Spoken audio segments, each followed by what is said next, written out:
McFarlane. Welcome to The Conversation with Al McFarlane. I'm glad to be here and glad to have you along as well. Today is Wednesday, July 26, 2023.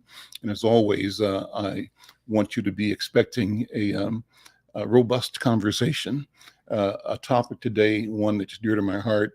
We're talking about books, about writing books, publishing books, selling books, reading books, all things about books. And if you've got a question or concern or a comment or observation, I want you to share that with us as well.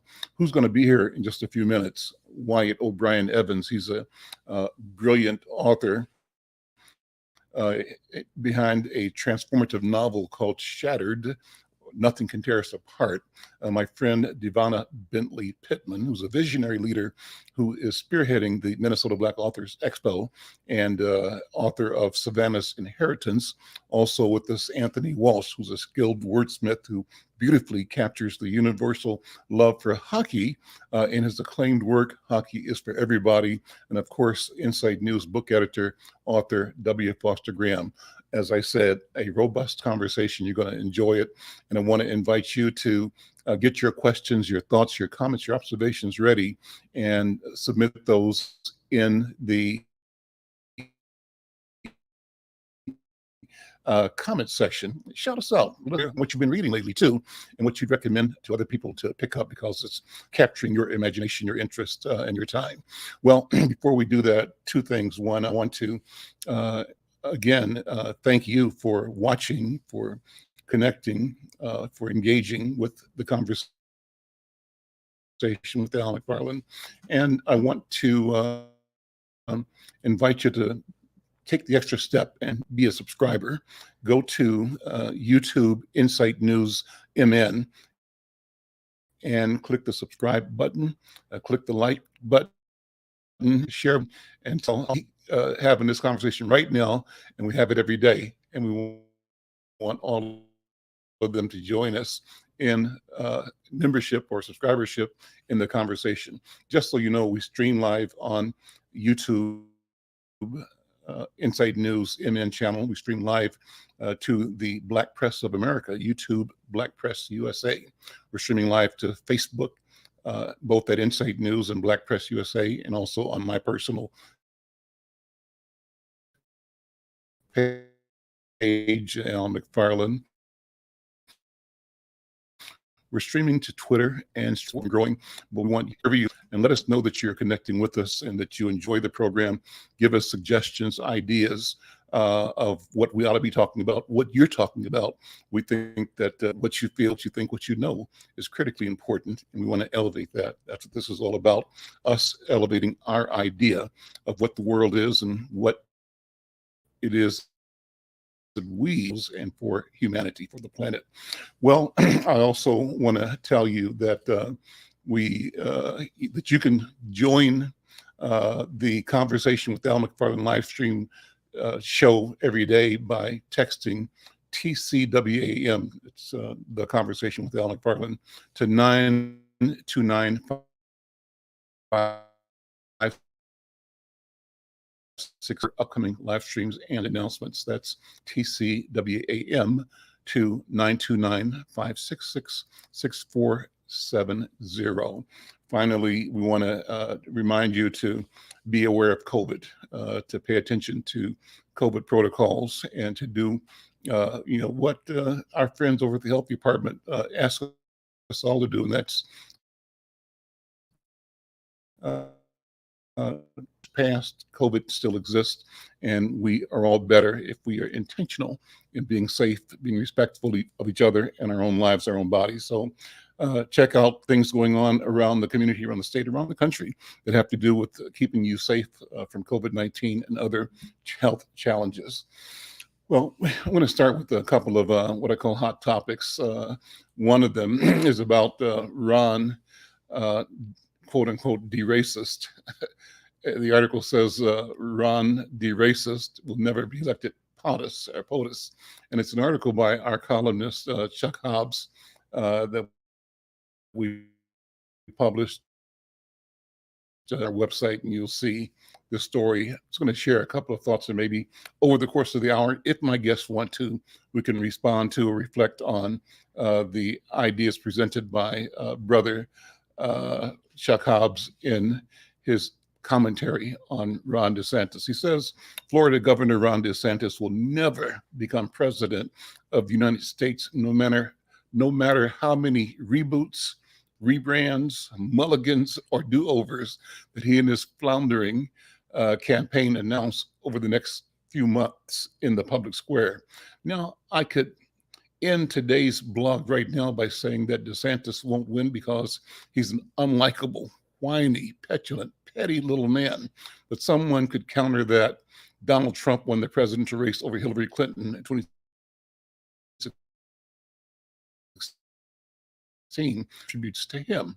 But as I've written time and time again, the major difference between Trump and DeSantis is that the former was a celebrity, and in America, people are fascinated, if not obsessed, with the rich and famous, especially when the rich and famous person also has an element of comedic charisma, no matter how inappropriate, which Trump had and has used to draw enough Democrats and independents to his cause in 2016.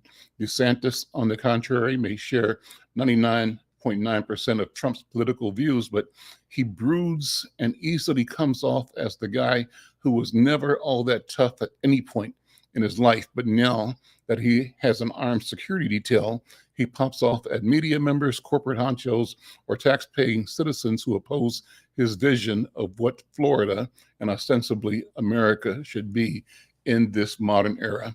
He goes on and describes what his major beef is about DeSantis. I'm going to stop here, though, and it's his analysis of DeSantis' position about Florida's past in slavery. It's worth reading. Go to insightnews.com, check out that story. The second hot topic for today is a conversation that we're going to have momentarily. And this is another piece by our columnist, Chuck Hobbs. This one was from last week, I think. And it talks about one of my colleagues in Florida, I think. Hold on, let me get the notes in front of me here. This is a piece that ran in or about Florida publisher who's also a radio broadcaster and an attorney, Charles W. Cherry II. And the piece by Hobbs says, remembering Charles W.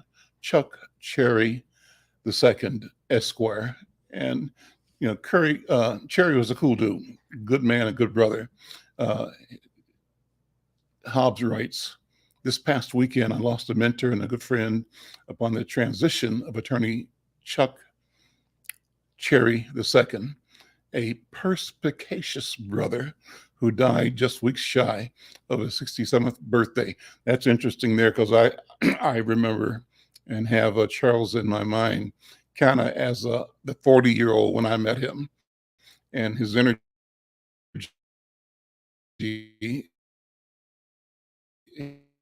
has always, for me, been that of a 40 and assertive human being who would not shirk, not back away from an idea and argument. Well, Hobbs writes, I must begin by acknowledging that Chuck Cherry was the living embodiment of a Renaissance man as he wore the hats of family man. He was a Morehouse man like me, author, lawyer, philosopher, newspaper publisher, and marketing executive. He wore all those hats well. He says, as I wrote on Facebook shortly after learning of his untimely passing, one of my very first writing jobs after law school was granted to me by Cherry, my big Morehouse brother and fellow University of Florida College of Law alumnus, who took a very active interest in my development as an editorial writer. And after reading several of my pieces in the Capital Outlook newspaper that was published by another mentor, the late Roosevelt Wilson, Cherry, the scion of a legendary Black newspaper, radio network, and politically active family told me that my own passion for writing, which was then an intellectual release from the daily log grind, was more than welcome in the pages of the Florida Courier, the Black newspaper that his family founded them when most Black papers were locally owned and focused. Well, read that story. It's a good story. Again, joining Brother Chuck Hobbs in remembering Charles W. Chuck Cherry II, Esquire, a lawyer, publisher, and a Morehouse man. Well, let me use that to segue, because it's about our love as journalists for writing and love for communication. And what a wonderful way to move into this today's program, where we're going to be talking about, books and reading and writing. And what a wonderful way to have that conversation by talking with authors, book writers, book makers. And so what I want to do over the course of the next, half an hour or so, is ask each of these colleagues, my guests, to share their story about what inspired them to use the power of writing to tell stories that can reflect, elevate the diverse experiences within our community. That's a general question. And I want to also ask them how writing has helped them navigate personal challenges, and if they use writing as a healing force in their own personal life, if they can share an example about that. And I'm always thinking it's important to talk about literature and community and the role of literature in our community in particular. How does the written word help foster understanding and bridge gaps among different elements of our community of humanity? So those are some questions, and I'll have more to ask as we go. Let me start, though, by bringing in our editor, our books editor, W. Foster Graham. W. Foster Graham, brother, how you doing? Awesome, and it's good to be here. As I said, one more time, I'm very excited about today. Well, so let's set this conversation up. I've kind of put it in motion, but you're curating this program, and what was in your mind as you said, let's do something special on writing and on books?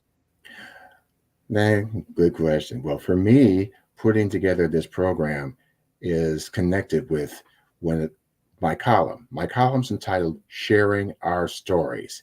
It's important that we as African Americans and wordsmith share those stories and represent the diversity of our culture, because we are not monolithic. We have many different facets of that, and everyone has a story to share. The importance of it is, given the publishing and editing and all that, if we don't share our stories, who will? Because by sharing our stories, we support, we uplift, and we strengthen each other. Let me bring Devonna Bentley in next.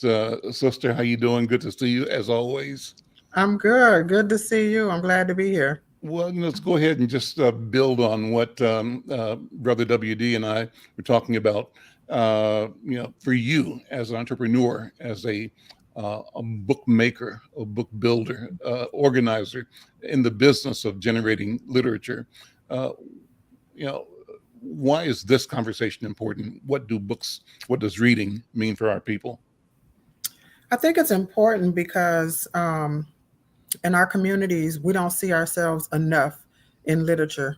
Most of the books that we were raised reading, the authors are white, the characters are white, and of course, there were amazing and incredible Black writers and penners.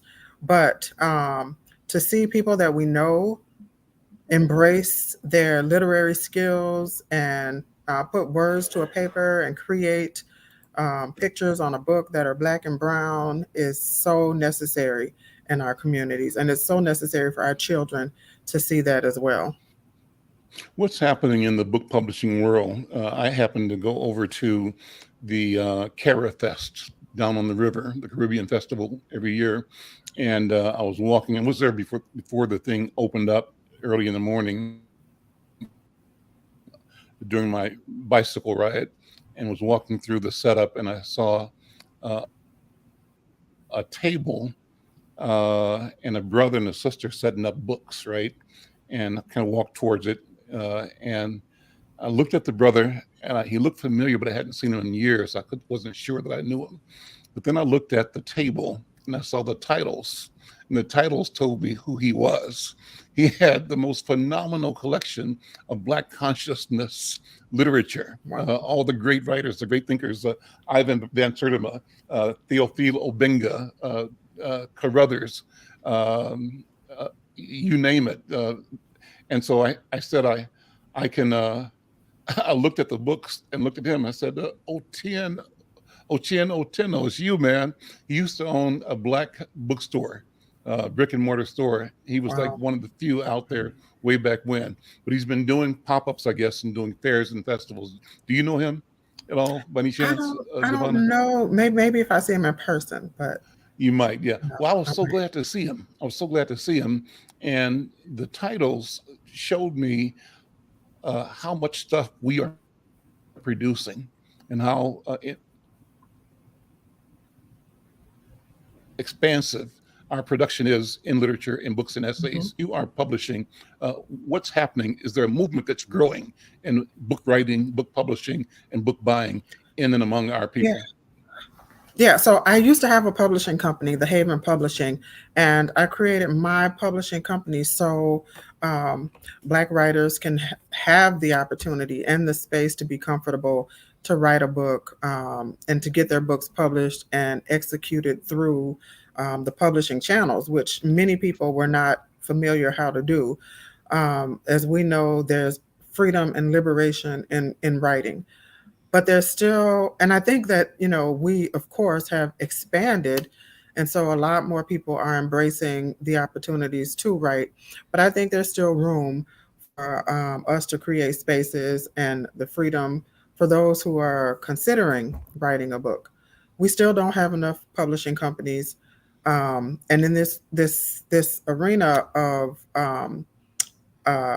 digital writing and being able to purchase books digitally, I think it's just something that we need to think more intentionally about and, come up with solutions to how we encourage and inspire folks to write. Is book publishing potentially profitable? Is writing a book a profitable exercise, or is it a labor of love that only a few make it to the majors, while most languish in the minors or even in the weeds? What do you think? Yeah, I'll say this first. I have not made $1 million writing any of my 3 books. Yet. I don't have yet. Yeah. They will live long after I'm gone, and I'm so proud of that. And I'm sure most authors feel that way. So yes, it is always a labor of love, but we also want to make money. So I think it's important for authors to get out there, to take risks on their books. I did a lot of that when I wrote my first book in 2012. And, yes, it was a labor of love. It was something that I knew that I was supposed to do. But there's also always opportunities to make money when you write your books. Well, go into that. How do you make money writing a book? Yeah, well, so my first book was written in 2012. And now people are starting to ask me to come out for speaking engagements that literally has nothing to do with me being an author. And so it's always potentially something that you can sell as a part of your brand. Yep, I'll be willing to speak. This is my rate. And with this rate, you can get 100 books or you can get 200 books. So in some cases, people don't know that I'm an author, but if they want me to come speak at their organizations, that's definitely something that I would include in my fee. Let me bring in Anthony Walsh. Brother Anthony, good to see you again. How are you, man? Hey, Al. Thanks for having me. I'm doing really well. How are you?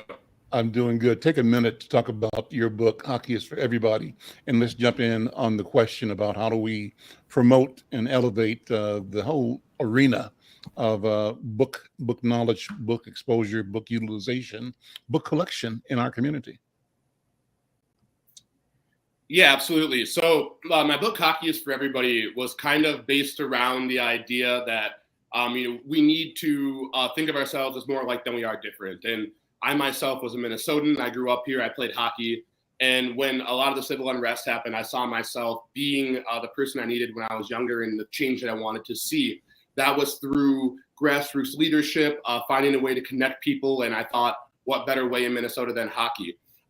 You start to figure out, though, as a person of color in the space that I have been in for a very long time, but just revisiting it with a different perspective, that we are so far in between that it makes the environment sometimes not as pleasurable as it maybe could be. And that for that reason, I think that, again, being in Minnesota, if we can get people of all different backgrounds to feel comfortable at the rink, then we will see that ripple effect outside as well, because you have so many people that if you have not played yourself, you've skated, you have a relative that knows how to skate or that has played hockey before. And that, again, being at the state of hockey and that representation matters, I thought what a better way to try to bring people together than something like that. And so literature, writing, why I picked a book, I think that, knowledge is power, and that at the end of the day, knowledge is only going to set you free, and that people, had not seen themselves in a space on the rink. I would go to events,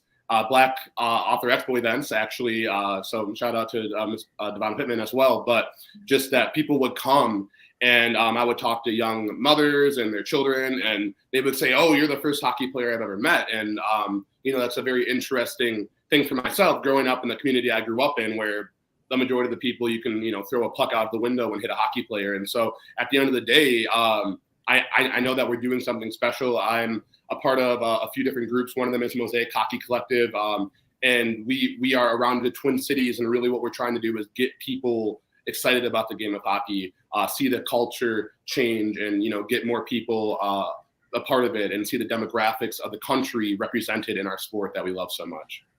So you've got two things going. Number one is this passion that is driven by your love and your experience, your knowledge about hockey, and the fact that it's an arena where we're underrepresented, where we could be represented and be in one more place where we reflect and demonstrate our mastery. That's one passion. But you've also chosen to talk about that through the crafting of a book, telling the story. My question is, as you developed and produced and did the follow through to bring the book to life, what did you learn about writing? This is your first book, right? The Hockey is for Everybody, and then it's a series. And so I do have another one out in that. But yeah, this is my first foray into having stuff published for the public eye. And so what's going to happen in terms of that element of your expression capability, your ability to connect, to talk, to share, and to document both our story, the story that you have lived and that you are discovering as you live? Yeah, I just think that, being able to write really gives you an opportunity to have an outlet. And so, yeah, from our perspective, Black hockey players, people of color, we find ourselves really underrepresented. So to see ourselves in that space, I think is really important. And I really find that at the end of the day, if we're not telling our own story, then who is, who's going to tell our story? And I think WD kind of said that earlier, but that's why I find it really important just to tell your story, to use your voice matters.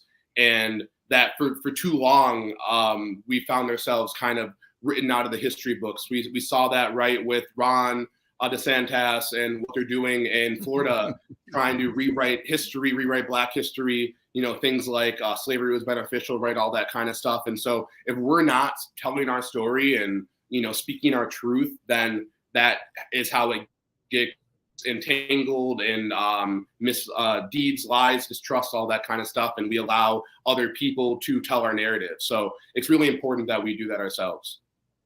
Let me shout out to B. Harris. B. Harris, thank you for tuning into the program today, and thank you to Michelle Madison.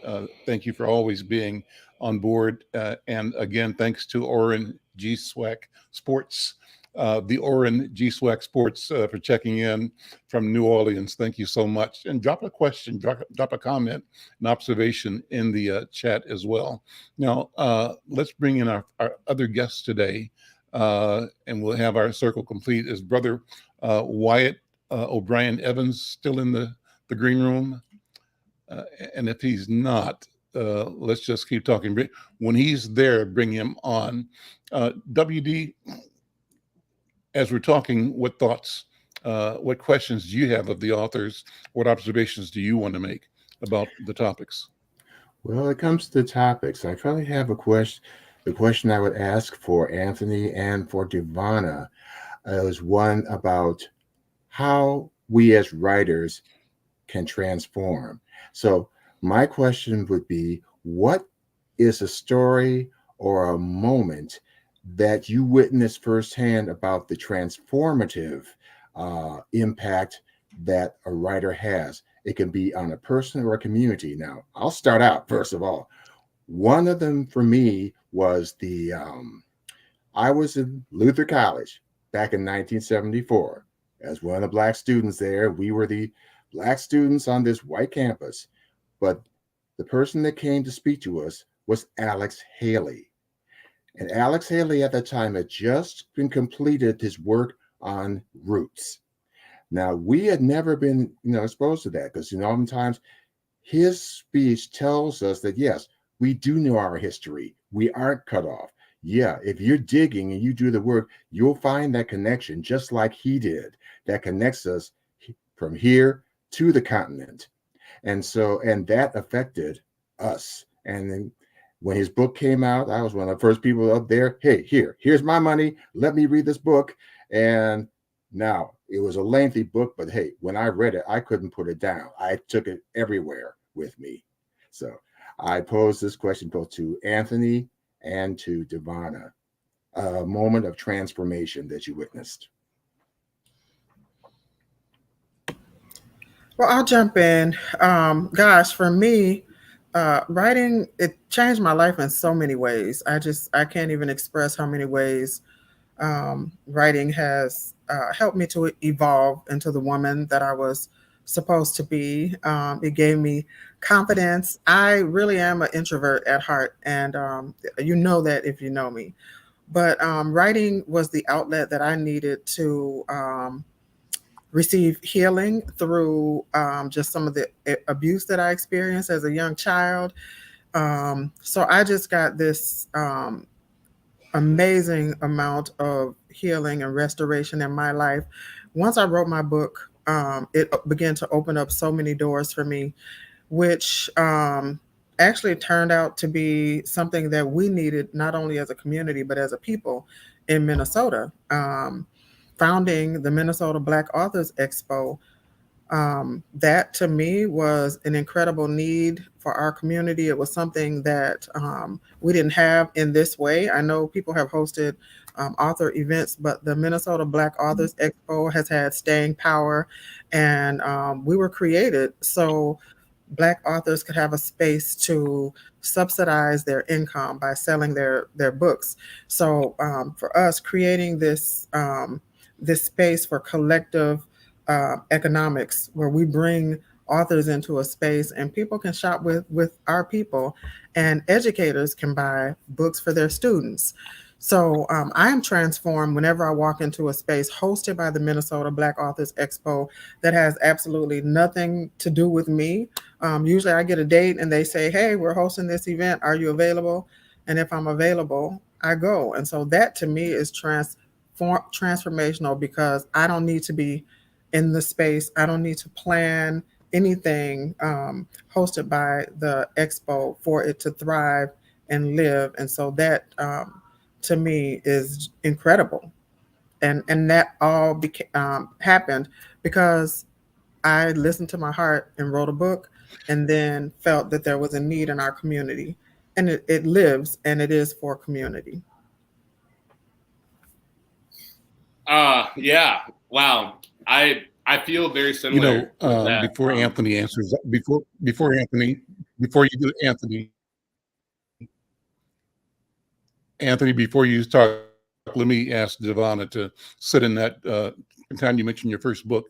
And I kind of want to hear the story, a little of the story of your first book. And you mentioned healing as one of the products of that book, healing for you, healing for the community.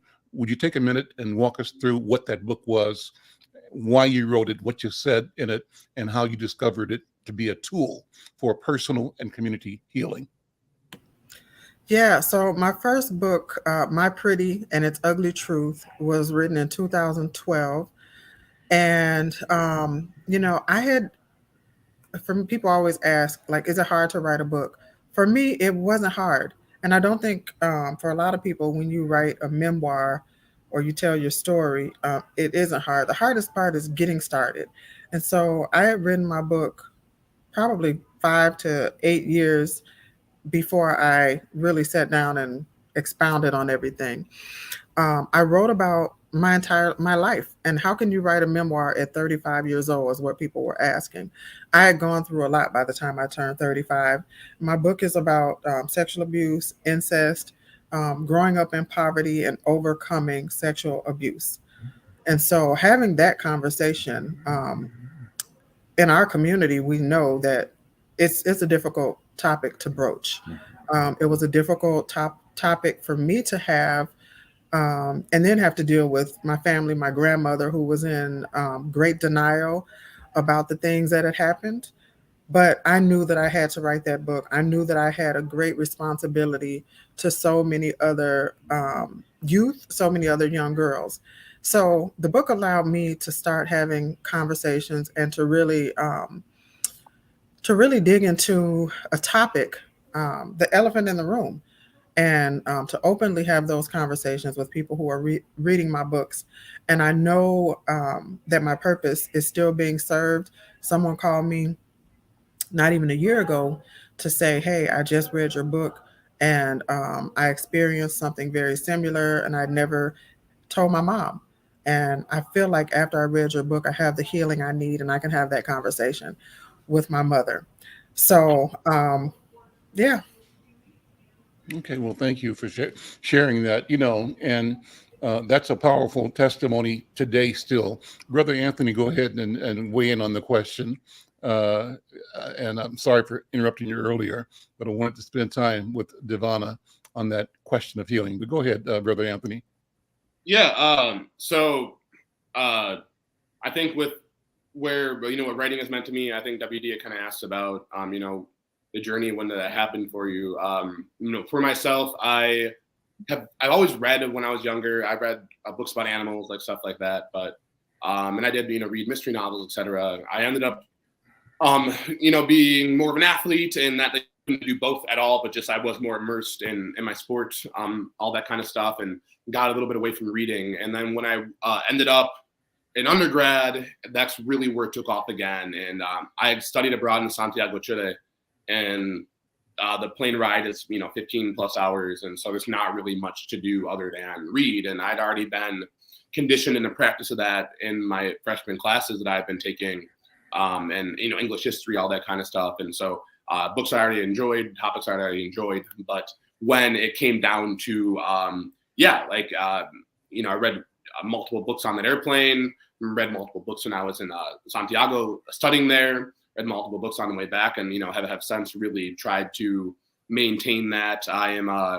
try to read a book a week kind of person, and I just graduated from law school June 3rd, but I'm still almost on track. I'm not, I'm a little bit behind by maybe about 2 weeks, but I am trying to catch up and have really tried to maintain that, because I do really think that is super important. You look at a lot of the habits of some of the most successful people in the world, and they a lot of times will set out time to read, to journal, to meditate, to take time for themselves. And so I do really take that seriously and do like to incorporate that into my routine every day, possibly.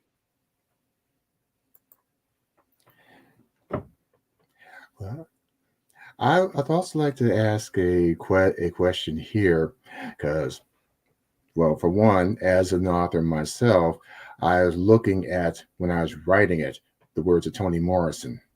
It's called, "If there is a story you wish to read and it hasn't been written yet, then you must be one to write it." for me as an author, one of my first books, spoke to that.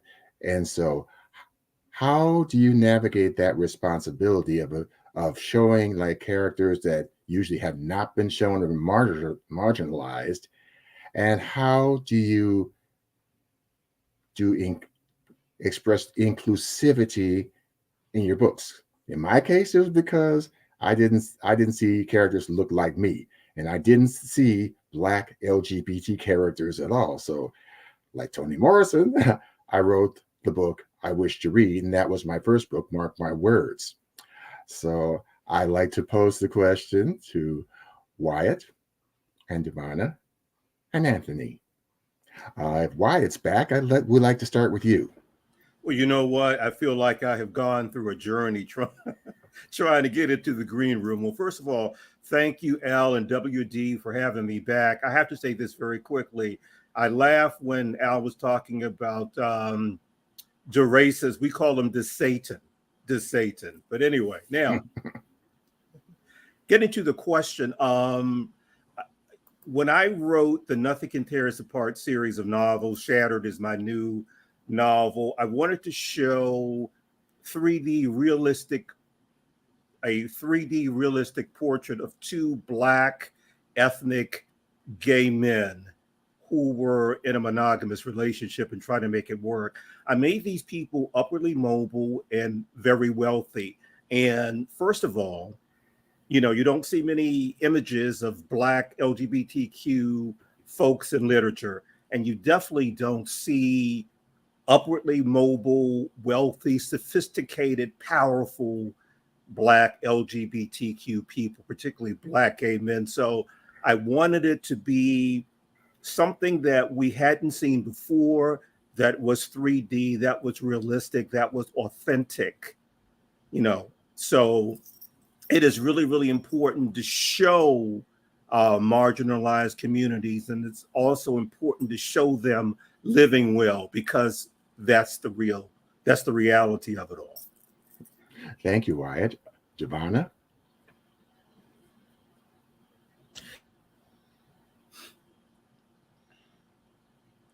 Unmute, Devonna. There You we go. unmute. Oh, I hit it and it didn't release for me the way I wanted it to.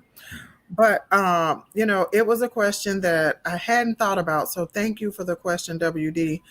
But I think when I wrote Savannah's Inheritance, I must have been imagining that Black people would have inheritances.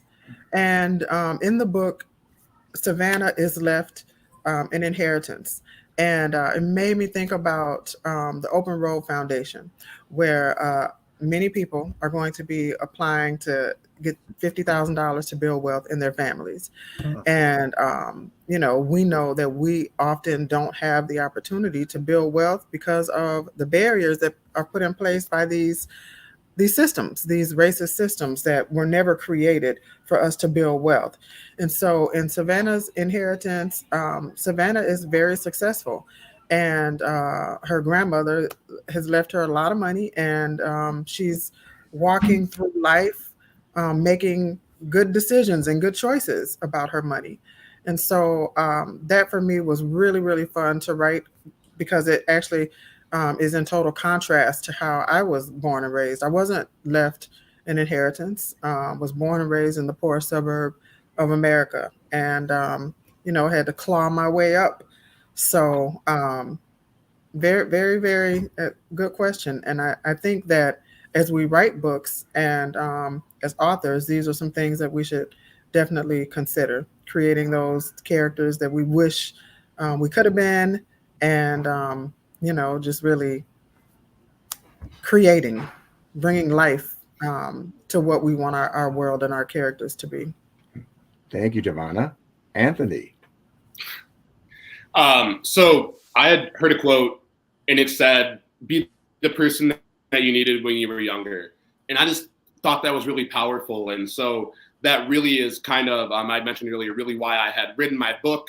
I saw, what was going on around me. I saw there was a lot of pain, a lot of suffering, a lot of confusion. And I just really felt like literature can really help with that. When I'm confused, I like to read, I like to write. Kind of, helps give me, solace to what my thoughts are. And so to be able to put, words onto a paper, for people, I think has been something that has been really powerful. And if you do know about the hockey space, and I know we're all over the country, all over the world, but hockey is a sport that is traditionally does not have very many people that are Black, that are LGBTQIA+, that are just the non-ruling WASP class. And really just being present in that space in itself is a statement. It's, it's a rebellion, a revolution.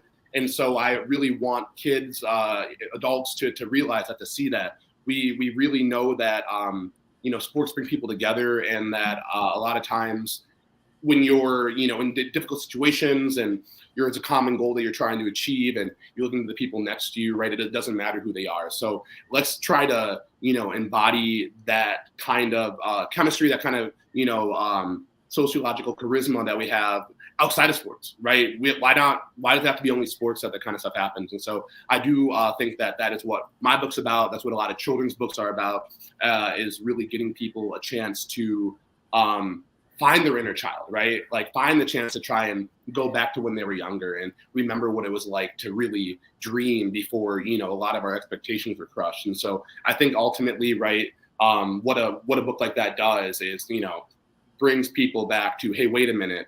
There was a time when I didn't look at people and judge them by their appearance. There was a time when I didn't care that, I wasn't driving the fanciest car or wearing the fanciest clothes. And like, let me go back to that moment where I was just living, and I was excited to just, be a human being, in this thing we called life with everybody else. And it wasn't about, who can I get on top of, or, who can I beat down to try and get ahead in life. And so just reminding kids about that, reminding adults about that.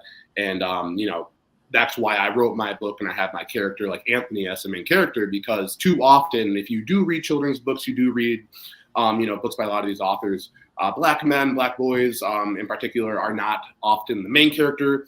If they are, they're seldom the protagonist. And so I really wanted to give people that opportunity to have a book that kind of, again, not only is it something that is a statement because it's a young Black boy on the cover of a children's book about this young Black boy succeeding in life, but it's also about this young Black boy in hockey. So yeah, I just hope that, everybody has a chance to read it, go out, check it out. But, at the end of the day, I think the most important thing about the message again is that, we're all more alike than we are different, and that it's time to stop the division and be cohesive together. Thank you, Anthony. Yeah, your sharing has also brought about probably another question I'd like to pose. Now, there is a proverb that has been sticking with me for quite some time, especially since I became a book review editor here at the Inside News. And it goes like this. It's an African proverb that says, until the lion tells his side of the story, the tale of the hunt will always glorify the hunter. Now, in that context, and as addressed our panel, how do we as Black writers use our literary skills to foster understanding and bridge those gaps between different cultures? Let me jump in there, Brother WD. That's a great question, a wonderful question. And I put my spin on that too, to have our authors reflect on. And that is, this is about creating a new narrative, a new understanding, a new awareness, not only by us, for us, but actually for the world itself. And we're operating in an arena where the social structure, sort of a global power, you called it WASP, Anthony, monetary financial elite has decided and acted on a history of appropriating wealth and power through the process of extracting resources of the planet, resources of the environment, and extracting the labor and life of Black people and brown people around the globe.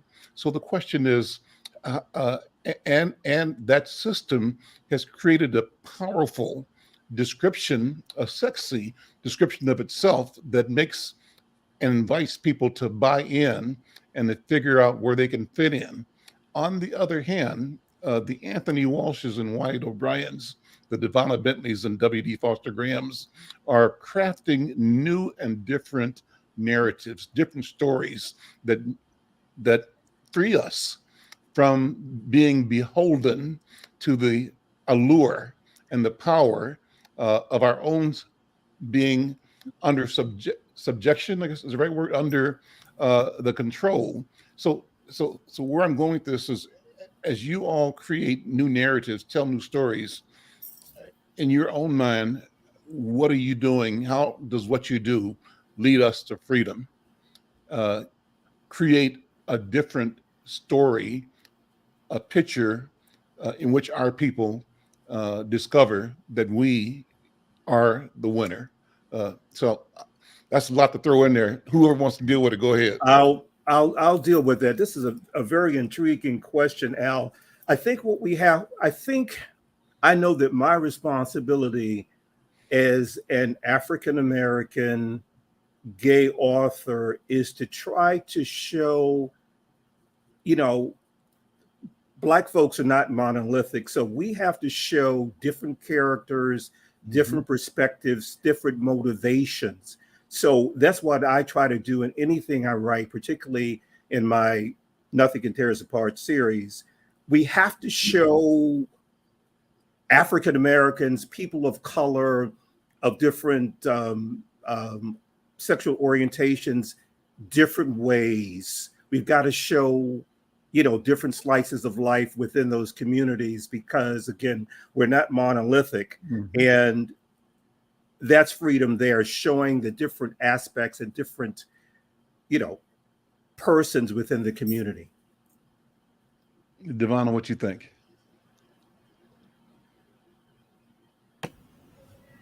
I tend to agree. I think we're always writing stories. Our life is a story. And, it's really, really interesting because I've helped quite a few people publish their books. And someone reached out to me today for their manuscript because they couldn't find it. And so I had to send it to them. And I realized that today I literally decided, and I told WD earlier, that I'm going to get back to working on my comic, not my comic book, but my children's book, Where's Grandpa? And I wrote that book. I started writing it in 2015 because my granddaughter would be in the house saying, "Where's Grandpa? Where's Grandpa? I can't find him. Where's Grandpa?" But it's so not even ironic, but it's just, to me, so profound how even the title of the book and the premise of the book is very relevant to what is happening in our lives right now and the disconnection that we actually have with our granddaughter right now. So the book would mean something totally different. So just again, a very interesting conversation in the right time for me. So we get to write these stories about the people we love, the people who we create in our mind, and we have the power and the authority to shape the way people think when they read our words. So, yeah, that's what I'll say about that. Okay, great comment. What, WD, your thoughts on it? And that was a great story about the parable of the lion and the hunter. And as you read that, how does that both inspire and challenge you to stay firm and committed to creating a different narrative? It keeps me focused because in that proverb, that means that, hey, I need to define myself, not someone from another culture or otherwise. That it's up to me to tell my side of the story. Because if I'm silent, no, that's complicity. Then say I'm going along with someone else's perception and not mine. And when I've witnessed what's happening or the attempts to rewrite history, that's an imperative. And so, that's why it's important that we as writers of color share these stories, because those stories are powerful and they do impact persons. I can think of there's some times when I wrote "Mark My Words" and "You Never Know," and people came up to me and just said, "Wait a minute, no, I know somebody like that. I went through that. I have relatives like that." So it's resonating, and it reminds me again, Tale of the Hunt, Glorify the Hunter. When the hunter's saying, "Oh, there's no audience for you. They won't sell." Don't say, don't fall for it. Say, people are out there. Your readers are out there and they are thirsty to hear what we have authors have to share. So keeping that in mind, and just from my own history, those quotes, and just like with Toni Morrison, write the books you want to read, they stand firm. We don't have to be dependent upon traditional publishing. We don't have to. We've always had the power within us. Something I wanted to stop in there too is that, right, something we never think about is nothing is more cruel than the bigotry of low expectations, right? And that's something I've really come to discover more recently, is that, and that's why I write what I write, right? Is that, one, it is true, but also just that expect the most from yourself. Most stories that you're seeing a lot of times about young Black and brown people, news, et cetera, right, are not always positive. And so that is because they're written by the hunter, right? And so at the end of the day, us having and stories will also rewrite that narrative, as Alan mentioned earlier, and, you know, set us down a brand new path, you know, that we're able to get to. So, you know, I just want to kind of say that again, right? Like, you know, the bigotry of low expectations. I think that, you know, in our school systems a lot of times, right? You know, why are some of the outcomes for young Black children why they are? It's because a lot of times I do believe that, you know, that is what we come to expect as, you know, a society of these kids. I always, when I talk to students, I go into a lot of classrooms, I tell them I expect the world from them, and that I think that they're going to be the next president of the United States, the next Fortune 5 CEO, the next anything. But also, let's say that you're, you know, doing garbage, you're doing anything, right? Like you're, you know, working a kiosk, you're an entrepreneur, right? Whatever you want to do in life, be the best that you can be at that, and you are enough, and that is all you have to worry about, is being the best person that you can be. And a lot of times the best way to do that is by helping other people, and by telling your story, as WD just said. That's one really good way to help people. So you know, don't be scared to, you know, use your voice. WD, you mentioned the Alex Haley story, and I've got an Alex Haley story too, but I wanted to turn that into a question. The question will be, what kinds of contacts with other writers, other authors, are the people that you perceive to be, you know, really engaged and really productive and really consequential? Have you had other stories in your personal life that you can look back on and say, this is what helped me turn that corner or open this door or to create this thought? My story quickly is that Alex Haley came to Worthington, Minnesota, where I lived. And when I got out of the Navy, my family had moved from Kansas City to Worthington, small town, southwest corner of the state, total of 81 Black people in this town of 10,000. And 14 of those Black people were my 12 sisters and brothers and me and my mom and my dad, right? And I went to the community college there, and they brought in Alice Haley, who at that time, this was 68, had authored and was on a book tour with Roots. And so he was surprised to see me in Worthington. And I was glad he was there. So I had to come by, meet my mom and dad, come by the house, you know, hang out. He said, okay, came by, had a briefcase with him. And we just had the pleasantries and got ideas about his writing career, how he got started, and what motivated him as a Navy man, writing letters for sailors who couldn't write or didn't know how to express themselves to their moms and dads and loved ones, et cetera. That was his business, being a professional writer and a scribe. And so I said, what's in that briefcase there? He said, well, that's a new book I'm working on. Can I look at it? He said, no, absolutely not. Well, what's the title? Well, the working title is Before This Anger. And that, sisters and brothers, was the manuscript that evolved into the blockbuster Roots. And so to have the opportunity to be in the room with Alex Haley, to have it in my house, was one of the things that helped me focus on becoming a journalist at the St. Paul Pioneer Press and at the University of Minnesota and beyond. So, Devon, are there acquaintances, experiences with people in your life that helped shape your movement as an author, an entrepreneur? You know, I think I'm going to always answer this question different from anybody on the panel. I always loved words. I loved English. It was the one subject that I loved in school. Hated math, hated science, hated social studies, but I've always found solitude in words and in writing.